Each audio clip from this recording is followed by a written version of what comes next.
কালকে ভিডিওতে আপনাদের জানিয়েছিলাম যে এবার জেকা ফাটু তিনি সোলো সুগার এগেনস্টে চলে যেতে পারে, যুক্ত হতে পারে রোমান রেন্সের ব্লাড লাইনের সাথে অ্যাকনলেজ করতে পারে রোমান রেন্সকে।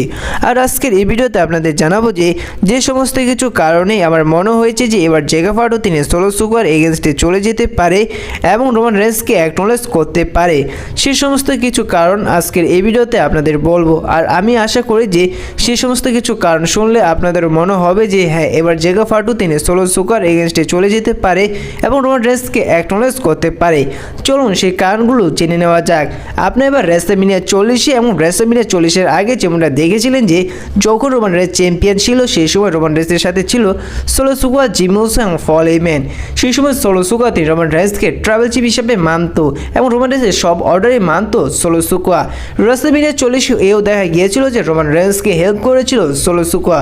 যখন রোমান রেন্স তিনি রেসলম্যানিয়া 40-এ তার আনডিসপিউটেড টাইটেলটি হেরে যায়, তারপরের স্ম্যাকডাউনে দেখা যায় যে সোলো সুগা তার আসল রূপটি দেখিয়ে দেয়। সে জায়গা থেকেই সোলো সুগা তৈরি করে তার নতুন সাম্রাজ্য, নতুন ব্লাড লাইন এবং তার সেই নতুন ব্লাড লাইন এবং সেই নতুন সাম্রাজ্য তৈরি করার জন্য সেই তার জায়গা থেকে সরিয়ে দিতে চাইলো জিমি উসোকে এবং দেখা গেল সে জায়গায় টামাটোঙ্গা এসে জিমি উসোকে ভয়ঙ্কর আক্রমণ করে একেবারে ডিস্ট্রয় করে দিল এবং ধীরে ধীরে সোলো সুগা তার ব্লাড লাইনে নতুন মেম্বার যুক্ত হতে থাকলো। দেখা গেল টামাটোঙ্গাকে এবং জেকা ফাটুকে ধীরে ধীরে সাম্রাজ্যটি আরও শক্ত করলো সোলো সুগা এবং তিনি নিজেকে তৈরি করে ফেললো আসল ট্রাইবাল চিফ, নিজে পরে নিল উলাফলা মালা এবং রোমান রেন্সকে ডিস্ট্রয় করতে চাইলো, রিপ্লেস করতে চাইলো রোমান রেন্সকে। যখন পল হেইম্যান তিনি এই বিষয়টা জানতে পারলো তখন সোলো সুগা তিনি পল হেইম্যানকে জোরপূর্বকভাবে অ্যাকনলেজ করাতে চেয়েছিল, কিন্তু পল হেইম্যান তিনি সোলো সুগাকে অ্যাকনলেজ করেনি বরং তিনি রোমান রেন্সকে অ্যাকনলেজ করেছিল বলে সোলো সুগা তিনি ডিস্ট্রয় করে দেয় পল হেইম্যানকে। হুমকি দিতে থাকে সোলো সুগা প্রতিনিয়ত রোমান রেন্সকে এবং এও বলে যে সোলো সুগা যখন রোমান রেন্স তিনি ডাব্লিউডাব্লিউইতে ফিরে এসে তাকেই নাকি অ্যাকনলেজ করতে হবে রোমান রেন্স। আর এবার যেহেতু রোমান রেন্স তিনি ডাব্লিউডাব্লিউইতে ফিরে এসেছে, তার সাম্রাজ্যটি বুঝে যেতে চেয়েছে এবং তার সে উলাফলা মালা ফিরে নেওয়ার জন্য সোলো সুগাকে ডিস্ট্রয় করার জন্য তার সে পুরনো ব্লাড লাইনটি তৈরি করেছে। আর এবার 6 জানুয়ারি নেটফ্লিক্সের মানি নাইট রয় রোমান রেন্স এবং সোলো সুগার মধ্যে সে ট্রাইবাল কম্ব্যাট ম্যাচটি হতে যাচ্ছে এবং সে জায়গায় যে জিতবে সেই হয়ে যাবে ট্রাইবাল চিফ। আর এই ম্যাচটির মধ্যে কে জিতবে তা বলাটা অসম্ভব। আর আমার মনে হয় যে এই ম্যাচটির মধ্যে রোমান রেন্স তার উলাফলা মালাটি ফিরিয়ে নেবে এবং হয়ে যাবে তিনি আবার ট্রাইবাল চিফ এবং তারপরে দেখা যাবে জেকা ফাটু তিনি রোমান রেন্সের সাথে যুক্ত হতে ডিস্ট্রয় করতে সোলো সুগাকে। কারণ রোমান রেন্স যখন এসেছিল তারপর স্ম্যাকডাউনে সোলো সুগা তার ব্লাড টাইম মেম্বারগুলোকে বলেছিল যে এই উলাফলা মালাটি যদি রোমান রেন্সের কাছে চলে যায় তাহলে তোমাদের সবাইকে অ্যাকনলেজ করতে হবে রোমান রেন্সকে।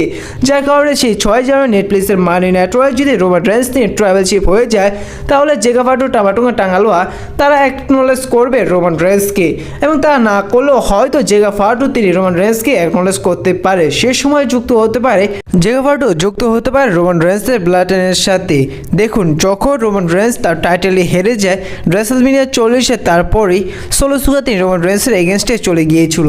আর এবার রোমান রেন্সের মতনে যদি সোলো সুগা তার উলাফলা মালাটি রোমান রেন্সের কাছে হেরে যায় তাহলে আপনারা এই বিষয়টা কনফার্ম ধরে নিতে পারেন যে জেকা ফাটু তিনি সোলো সুগার এগেনস্টে চলে যাবে। আর যেহেতু সোলো সুগা তার ব্লাড টাইপ মেম্বারগুলোকে বলেছিল যে এই উলাফলা মালাটি যদি রোমান রেন্সের কাছে চলে যায় তাহলে রোমান রেন্সকে সবাই অ্যাকনলেজ করতে হবে, যার কারণে এবার জেকা ফাটু রোমান রেন্সকে অ্যাকনলেজ করতে পারে এবং রোমান রেন্সের ব্লাড লাইনের সাথে যুক্ত হতে পারে। আর এই সমস্ত কিছু কারণ থেকে আমার মনে হয়েছে যে এবার জেকা ফাটু তিনি সোলো সুগার এগেনস্টে চলে যেতে পারে, রোমান রেন্সের ব্লাড লাইনের সাথে যুক্ত হতে পারে এবং জেকা ফাটু অ্যাকনলেজ করতে পারে রোমান রেন্সকে। আর পাশাপাশি আপনাদের আরও একটি বিষয় জানিয়ে দিয়েছি, যদি এবার জেকা ফাটু সোলো সুগার এগেনস্টে চলে যায় রোমান রেন্সের ব্লাড লাইনের সাথে যুক্ত না হতে পারে, তৈরি করতে পারে জেকা ফাটু আবার তার নতুন একটি ব্লাড লাইন। যেভাবে সোলো সুগা তিনি রোমান রেন্সকে ধোঁকা দিয়ে তার নতুন সাম্রাজ্য তৈরি করেছিল, ঠিক একইভাবে হয়তো জেকা ফাটু তিনি সোলো সুগাকে ডিস্ট্রয় করে তার এগেনস্টে গিয়ে তাকে ধোঁকা দিয়ে জেকা ফাটু তৈরি করতে পারে নতুন এক সাম্রাজ্য। তার ব্লাড লাইনে হয়তো দেখা যেতে পারে হিকোলিওকে, তার ভাইকে, আরও ব্লাড লাইনের নতুন মেম্বার নাম্বারগুলো কি। তো এই সমস্ত কিছু বিষয় থেকে আবার মনে হয়েছে যে এবার জেকা ফার্টু তিনি ষোলো সুগার এগেনস্টে চলে যেতে পারে। এখন আপনাদের কি মনে হয় এই সমস্ত কিছু কারণ শুনে আসলে কি এবার জেকা ফার্টু তিনি ষোলো সুগার এগেনস্টে চলে যেতে পারে, অ্যাকনোলেজ করতে পারে রোমান রেন্সকে, আর নাকি যেভাবে ষোলো সুগার তিনি রোমান রেন্সের টাইটেলটি হেরে যাওয়ার পর তার নতুন সাম্রাজ্য তৈরি করেছিল, এবার ষোলো সুগার তার উলাফালা মালাটি রোমান রেন্সের কাছে হেরে যাওয়ার পর জেকা ফার্টু তিনি ষোলো সুগাকে ধোকা দিয়ে তৈরি করবে তারই মতো নতুন এক সাম্রাজ্য ষোলো সুগাকে ডিস্ট্রয় করার জন্য, তা অবশ্যই কমেন্ট করে জানিয়ে দিবেন। আর এই ভিডিওটা এই পর্যন্তই ছিল, দেখা হচ্ছে পরবর্তীতে নতুন কোনো ভিডিও নিয়ে, নতুন কোনো আপডেট নিয়ে। ভিডিওটি ভালো লাগলে অবশ্যই লাইক করে দিবেন, ছোট রেসলিং চ্যানেল নতুন হয়ে থাকলে চ্যানেলটি সাবস্ক্রাইব করে দিবেন।